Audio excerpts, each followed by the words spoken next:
तो कुछ स्पीड से होगी रेन, वी स्पीड से हो रही है। रेन की स्पीड होती है, कई बार फुहारे पड़ते हैं हल्के हल्के, कई बार ड्रॉप साइज़ ज़्यादा होता है तो बहुत तेज़ होती है, क्योंकि ग्रेविटी का फोर्स ज़्यादा लगेगा। ड्रॉप के साइज़ पर डिपेंड करता है कि वो विस्कस फोर्स भी लगता है, एयर ड्रैग भी लगता है, मल्टीपल फोर्सेस लगते हैं किसी ड्रॉप को क्लाउड से ग्राउंड पर गिरने में, तो वो स्पीड अलग अलग होती है। कई बार बहुत तेज़ कहते हैं बारिश हो रही है, ऐसा है, नीचे की तरफ गिर रही है। ये मान लो ये रोड एक ऐसी है, ये हर जगह बारिश हो रही है, यहाँ पर मान लो आना खड़ा है किसी तरह से बारिश में आनंद ले रहा है इसका, फिर अचानक चलने लग जाए इधर की तरफ, तो वेलोसिटी ऑफ मैन आ गया विद रिस्पेक्ट टू ग्राउंड। इसकी वैल्यू कुछ है, मैंने मान लिया वी स्पीड से दौड़ने लगा ये। अब स्लो भी दौड़ सकता है, बाइक से है तो और तेज़ रन कर सकता है, अलग अलग स्पीड से जा सकता है। बोलो यही तो अगर ये ऐसी सिचुएशन है तो अब जो रनिंग पर्सन है उसके लिए रेन ऐसी नहीं दिखेगी, जो एक्चुअल रेन है उसको नहीं पता चलेगा। एक्चुअल रेन तभी ऑब्जर्व होगी जब तुम स्टेशनरी हो, कोई भी इवेंट, तभी एक्चुअली तुम जान पाओगे जब स्टेशनरी हो। अगर स्टेशनरी नहीं हो तो तुम्हें जो दिख रहा है वो वर्चुअल वर्ल्ड है, ये समझे। असली बात क्या है नहीं पता चलेगा। तो इसकी वेलोसिटी क्या है, इसका डायरेक्शन क्या है, इसके लिए तुम्हें स्टेशनरी होना पड़ता। अभी चल रहे हो तो इसका मतलब तुम रेन को देखना चाहते हो, मैन देखना चाहता है, मूविंग मैन। हमें इस वेक्टर को एनालाइज करना है। ये क्या है, velocity of rain with respect to stationary person. ये है running person, velocity of running man. तो ये जो रनिंग मैन है वो वेलोसिटी ऑफ रेन को कैसे देखेगा, उसके लिए तुम्हें मैथमेटिकली ये काम करना है। नहीं समझे, ये क्या है, velocity of rain with respect to running person. Velocity of rain with respect to क्या, मूविंग मैन ना, मूविंग पर्सन। अरे ये समझे कि नहीं। तो उसको ये दिखेगा, ये तो खड़े हुए आदमी को देखेगा गिरती हुई रेन। तो ये कैसे होगा, ये मुझे अगर निकालना है तो VRM तुमने पढ़ा है ना, VAB क्या होता है, VAB होता है VA, हाँ VA प्लस माइनस। तो तुम्हें इस वेक्टर में इंटरेस्ट है, आने को ये वेक्टर एनालाइज करना है। तो ऐड करते हैं दो वेक्टर्स को। VR किधर है, VR, ये VR है कि नहीं, डाउनवर्ड्स। और VM माइनस VM किधर है, लेफ्ट की राइट, लेफ्ट है कि right, minus VM left, VM left है ना, VM राइट है ना, तो माइनस VM इधर। अब वो कितना बड़ा कितना छोटा उसके रनिंग, अब ये कितनी वैल्यू इसकी है, ये दोनों वेक्टर्स की लेंथ कितनी है, तो उस दिन और उस आदमी के ऊपर डिपेंड करेगा कितना तेज़ दौड़ रहा है। तो ये है VM वैल्यू, ये वेक्टर क्या है माइनस VM, लेकिन उसकी वैल्यू तो VM ही है ना, चाहे राइट में रहे चाहे लेफ्ट में रहे। तो उसको ऐसा दिखेगा, रनिंग मैन को ऐसे रेन आती हुई दिखेगी। अगर रेन सीधी हो रही है, तुम बाइक से चल पड़ो, तुम्हें रेन ऐसी किसी एंगल पर आती हुई दिखेगी, ठीक है।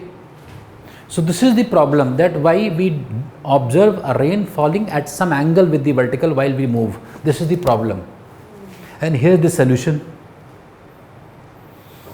तो problem oblique solution ना, this was the problem कि why do I see a rain not falling vertically downwards even if there is no wind.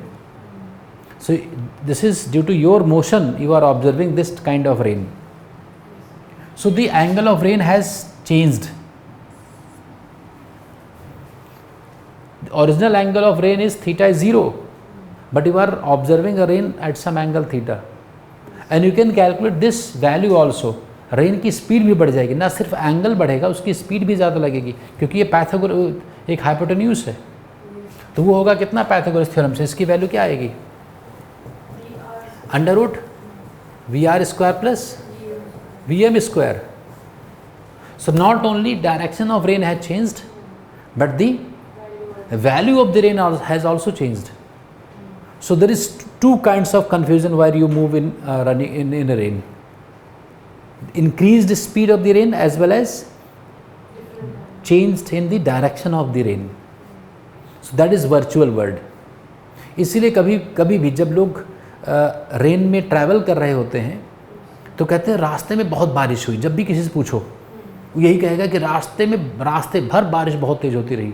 Train से कोई लंबी जर्नी कर रहे हो और बारिश हो रही हो और खिड़की से बाहर देखकर देखो, एसी वाली नहीं वैसे वाली, तुम्हें रेन बहुत तेज़ दिखाई पड़ेगी, क्योंकि उसमें ये वाला वेक्टर भी ऐड हो रहा है ना लगातार, उसमें रेन की स्पीड भी ऐड होके आ रही है, लेकिन वो थोड़े कोई जान पाता है। इसलिए कभी हमेशा कहते हैं लोग कि जैसे मैं पहुंचा बारिश कम हो गई, रास्ते में बारिश बहुत तेज़ थी, क्योंकि रास्ते में तुम चल रहे थे तो बारिश तेज़ थी, पहुंच गए। बाइक से जा रहे हो, रेन बहुत तेज़ होगी, कहीं शेड देखा वहाँ रुक जाओगे, तुम्हें लगेगा बारिश कम हो गई, फिर चलोगे, कह रहे यार बारिश फिर बढ़ गई। बारिश वही है, तुम्हारे चलने से बारिश की स्पीड ऐसी लग रही है। tan theta, you can find the angle by which the rain has deviated its direction apparently. So tan theta is Vm by Vr, value of the velocity of man to value of velocity of rain. बस तुम्हें ये vector को अगर समझ में आ गया तो इसके ऊपर क्वेश्चंस हो गए तुम्हारे। अब ये जो एंगल है, ये जो डायरेक्शन है, जिसकी जो वैल्यू है वो तुम्हारे स्पीड पर डिपेंड करेगी। अगर तुम ज़्यादा तेज़ दौड़ने लगे, तो अब रेन और तेज़ हो गई और ज़्यादा एंगल पर भी हो गई, और तेज़ दौड़ने लगे, इतना तेज़ दौड़ रहे हो तुम, तो you are getting the rain like this. So more is your speed, greater is the hypotenuse and the angle, but it is not possible that you, अच्छा ये एंगल बढ़ता जा रहा है कि नहीं रेन का, तो रेन और इंक्लाइंड होती जा रही है। So is this possible that you run at such a speed that this angle becomes 90 degree, rain is coming like this horizontal and you are moving under the rain. कैसे कह सकते हो, मतलब क्या ये पॉसिबल है कि तुम ऐसे बढ़ाते जा रहे हो तो ये एंगल बढ़ता जा रहा है कि नहीं, तो तुम्हारी स्पीड कितनी हो जाए कि ये जो है वो 90 डिग्री पर हो जाए, इन्फानाइट होना पड़ेगा, इन्फानाइट। ये वेक्टर कितना दूर मैं तक ड्रॉ करूं कि ये वाला वेक्टर 90 डिग्री पर जाकर मिले ये, अरे 89.9 कहते हो, 89.9 के लिए भी तुम्हें ये वेक्टर बहुत बढ़ाना पड़ेगा। So theta can not be 90 in this case. Maths is also supporting your observation. You want this angles to be 90, tan 90, and tan 90 is not defined in mathematics. तो मैथमेटिक्स भी सपोर्ट कर रहा है तुम्हारे इस ऑब्जर्वेशन को, वो कह रहा है tan 90 भाई ये नहीं पॉसिबल है, नॉट पॉसिबल है ना। तो क्या ऐसे सीखा, तुम्हें क्या काम करना है, सिर्फ तुम्हें ये काम करना है कि ये वेक्टर निकालने में तुम्हें काम करना है। बात खत्म हो जाए तो नोट करना। This clear Aditya?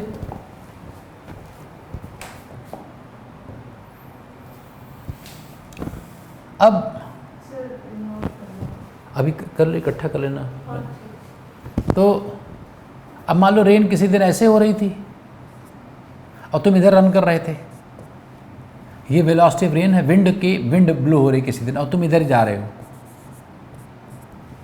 तो अब तुम्हें रेन कैसे दिखेगी, कोई पूछे तो परेशान मत होना, ये डिफरेंट केसेस है ना। तो तुम्हें क्या निकालना है, तुम्हें यही काम करना है हमेशा, VRM मतलब VR प्लस माइनस VM, बस सिर्फ तुम्हें इसी बात का ध्यान रखना है। ये पूरा चैप्टर जो है रेन मैन, ये वेक्टर्स के एडिशन का चैप्टर है, तुम्हें ये वेक्टर ड्रॉ करना है, समझ लेना है। यही तो अभी भी किया हम लोगों ने, जो 2 एरोप्लेन्स को टकराने वाला था। रिलेटिव मोशन का मतलब वेक्टर्स का रिवीजन, ये वेक्टर बनाना है, तो मैंने बना दिया वेक्टर। अरे ये वेक्टर तो बना ही हुआ है, माइनस VM ऐड कर दूंगा मैं, तो रेन ऐसी हो जाएगी। देखो इधर अने रेन एक्चुअली ऐसे हो रही थी ना, लेकिन जब तुमने माइनस VM ऐड किया तो रेन ऐसी हो गई। अगर तुम और थोड़ा तेज़ दौड़ते तो रेन सीधी भी लग सकती है तुम्हें होती हुई। अरे वो तो डिपेंड कर रहा है तुम्हारा कितना तेज़ रन कर रहा है। अगर तुम्हारी वेलोसिटी इतनी है तो ये रिजल्टेंट वेक्टर ऐसा आ जाएगा ना VRM। तुम और तेज़ दौड़ने लगे तो रेन की इधर होने लग जाए, एक्चुअली इधर हो रही है, तुम्हें इधर लग रही है, तुम्हारी इस पर डिपेंड करेगा। नहीं समझे बात मेरी? एक एक्चुअली रेन अगर इंक्लाइन पर हो रही है तो वो तुम्हें वर्टिकली डाउनवर्ड्स भी दिख सकती है, वो तुम्हारे इस वेक्टर की लेंथ के ऊपर डिपेंड कर रहा है। नहीं समझे बात? तो बस यही काम सोचना है।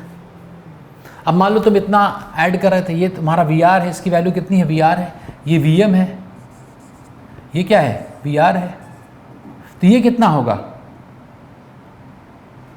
अरे ये कितना होगा। अब तुम्हें एंगल पता होना चाहिए, कुछ ना कुछ पता होना चाहिए। मान लो ये थीटा एंगल पता है तुम्हें, या कुछ और पता है, ये थीटा एंगल ये पता है मान लो, तो वही वाला अरे दो वेक्टर्स को ऐड कर रहे हो ना, रिजल्टेंट आ जाएगा ना यहाँ। किस चीज़ को ऐड कर रहे हो, वी आर और तो माइनस वी एम के बीच का एंगल ये होगा पाई माइनस थीटा। अरे वी आर ये है ना, तो वी आर से वी एम की तरफ ऐसे ऐसा ऐड कर सकते हो तुम, या इसकी वैल्यू निकाल सकते हो, कोसाइन रूल लगा दो। मान लो ये तुम्हें निकालना है कि speed of rain with respect to man कितनी है। ये मान लो थीटा एंगल दिया है तुम्हें, ये ट्रायंगल क्या है, ये स्केलिन है ना, कोई भी साइड्स इक्वल नहीं है, मतलब दो साइड्स इक्वल नहीं है, आर आर अनइक्वल है ना। तो इसमें क्या करोगे तुम, इसमें क्या करोगे, कैसे निकालोगे ये, कॉस थीटा, एक कोसाइन रूल है याद कर लो। अगर किसी भी ट्रायंगल में तुम्हें कॉस थीटा लिखना हो तो वो राइट एंगल ट्रायंगल की ज़रूरत नहीं है, तुम वैसे भी कॉस थीटा लिख सकते हो। हाँ सिर्फ कॉस थीटा, उससे राइट एंगल ट्रायंगल की ज़रूरत नहीं है। कैसे, ये थीटा जिन दो साइड्स के बीच में है उसका स्क्वायर का sum, v are square plus V M square minus third side minus v R M square by twice of v are m and v m. अरे है वही v a square plus b square minus two a b cos theta, अरे वही है जो vector ही है, वही तो है फार्मूला, लेकिन इसको कोसाइन रूल कहते हैं, इसको बोलते हैं कोसाइन रूल मैथ्स में। कॉस थीटा को निकालने का तो यहाँ से वी आर एम आ जाएगा, ये टर्म उधर चला जाएगा ना, तो we are square plus V M square minus two v are m v m cos theta आ जाएगा, जो कि निकालना जानते हो। बट तुम्हारे में जो ट्रायंगल आएगा वो ज़्यादातर है राइट एंगल ट्रायंगल बन जाएगा तुम्हारे एग्जाम में। ये तो राइट एंगल ट्रायंगल ना बनने पर ऐसा काम करना पड़ेगा तुम्हें, तो ऐसा हो जाएगा, निकाल सकते हो। मान लो इधर देखो बच्चे, इधर देखो, मान लो रेन किसी दिन हो रही थी 3 मीटर पर सेकेंड और तुम वॉक कर रहे थे 2 मीटर पर सेकेंड से, रन कर रहे थे, और ये एंगल 60 डिग्री था। तो बताओ उस दिन तुम्हें रेन कितनी स्पीड से होती लगेगी। यहाँ रख देते हैं, इसमें रख देना फार्मूले में, क्या 1/2 cos 60 is 1/2 V are square 9 plus V M square 4 minus ये मुझे निकालना ही है, ये बोलो बाई 2 इंटू 3 इंटू 2 12, तो इधर 24 is equal to 9 plus 4 minus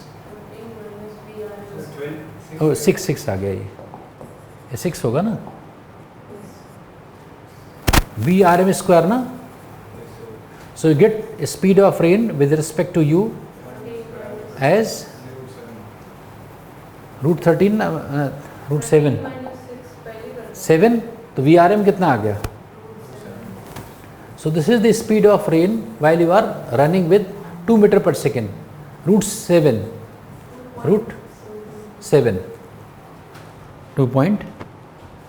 2.6 के आसपास। एक्चुअल रेन क्या है, तो रेन स्लो भी लग सकती है। और इस ट्रायंगल में सबसे बड़ी साइड तो ये है ना, जो तुम्हें ऑब्जर्व किया वो तो कम हो सकता है, तो ये नहीं कहना है। This is the learning of today's lecture. Apparent जो रेन है उसकी स्पीड ज़्यादा भी लग सकती है, कम भी लग सकती है। पहले तो ज़्यादा स्पीड थी कि नहीं, देखो इस ट्रायंगल में ये लार्जेस्ट साइड है, ये ओरिजिनल स्पीड इतनी थी, तुम्हें इतनी दिख रही है, तो अब कम हो गई ना।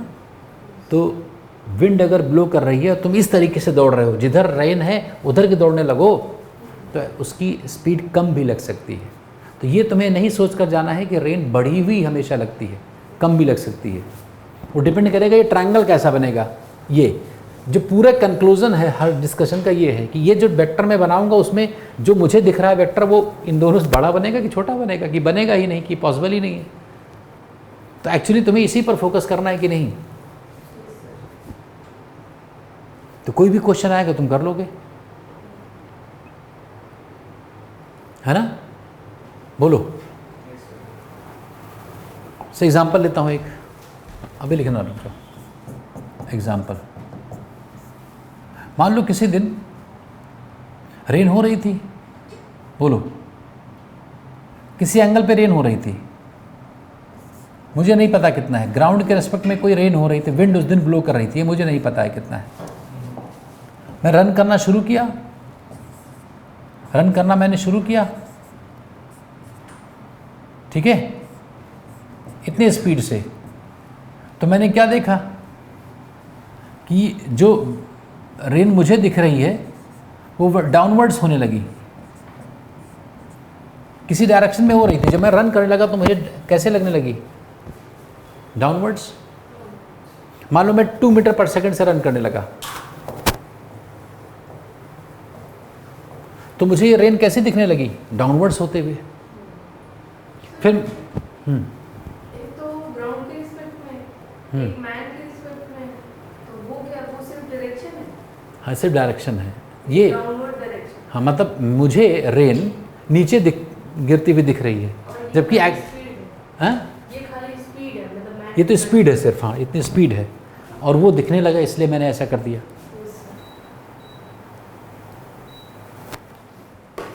बोलो, अरे ठीक है कि नहीं?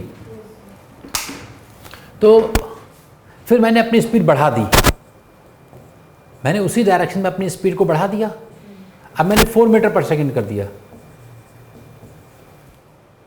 ठीक है, समझे कि नहीं? तो अब जो रेन थी वो, अच्छा, ये जो पहले रेन थी वर्टिकल से 45 डिग्री पर हो रही थी पहले, जो एक्चुअल रेन थी वर्टिकल से 45 डिग्री पर हो रही थी। फिर जब मैंने बढ़ाया तो फिर से जो रेन थी वो फिर से 45 डिग्री पर हो गई मेरे रेस्पेक्ट में। तो एक्चुअल रेन की वेलोसिटी बताना, मैं क्वेश्चन समझा दूं क्या है। रेन 45 डिग्री पर हो रही थी वर्टिकल से, जब मैं खड़ा था, मैं रन करने लगा तो मुझे रेन सीधी दिखने लगी, मैं और तेज रन करने लगा तो मुझे रेन फिर से 45 डिग्री पर दिखने लगी। तो एक्चुअल रेन की वेलोसिटी क्या है? दिस इज द क्वेश्चन, मैं करके दिखाता हूँ। देखो, रेन ऐसे हो रही थी 45 डिग्री पर, अरे ऐसे हो रही थी कि नहीं? एक्चुअल रेन ये है कि नहीं? कितनी स्पीड से हो रही है मुझे नहीं पता, लेकिन ये पता है मुझे ना कितने एंगल पर हो रही है। अब मैं इसमें किधर दौड़ूं कि मुझे रेन सीधी होने लगे? राइट साइड दौड़ूं। अगर मैं राइट दौड़ने लगूं तो -Vm इधर हो जाएगा। अरे अगर मैं इधर दौड़ने लग जाऊं इस डायरेक्शन में Vm, तो मुझे VR में क्या जोड़ना है? -Vm जोड़ना है कि +Vm? तो मुझे राइट दौड़ना है ना, तो मैं जब -Vm मैंने ऐड किया, इतना मैंने दौड़ा, मैं इतना तेज दौड़ने लगा कि रिजल्टेंट इधर आ गया कि नहीं? तो यही तो मैं कह रहा था कि जब मैं 2 मीटर पर सेकंड से दौड़ने लगा तो रिजल्टेंट इधर आ गया, डाउनवर्ड्स हो गया। अब मैं उसी डायरेक्शन में 4 मीटर से दौड़ने लगा, मतलब अगर मैं ये वेक्टर बढ़ा दूं, यहाँ तक ले आऊँ, तो रिजल्टेंट इधर आ जाएगा कि नहीं? तो फिर 45 हो गया। यही तो है, यही तो क्वेश्चन था कि नहीं? क्वेश्चन समझे कि नहीं? ये कितना है? ये कितना है? ये 2, और ये पूरा 4 है ना? हाँ स्पीड है, तो उसकी वैल्यू इस लेंथ को मैं पूछ रहा हूँ कितना लेंथ? 2 है। ये लेंथ कितना था? 2। अब ये पूरा 4 करना था ना, तो मुझे 2 ही तो बढ़ाना पड़ा, और तो 2 बढ़ाया तो फिर से 45 डिग्री पर होने लगा। तो मुझे VR निकालना है। तो ये देखो, ये ट्रायंगल क्या है? ये आइसोस्केलेस ट्रायंगल है, क्योंकि अगर ये 90 डिग्री है तो ये भी 45 होगा। तो अगर ये 45 है तो ये वाली और ये साइड इक्वल होगी ना, और 10 45 1 होता है, तो ये साइड कितना हो गया? 2। अब इस पाइथागोरस थ्योरम लगा दो तो ये कितना आ गया? आंसर आ गया इस फिगर से। ये भी निकालना था। क्वेश्चन देखने बहुत गंभीर लगेगा कि क्या हो रहा है, फिर क्या होने लगा, और तुरंत हो गया ये।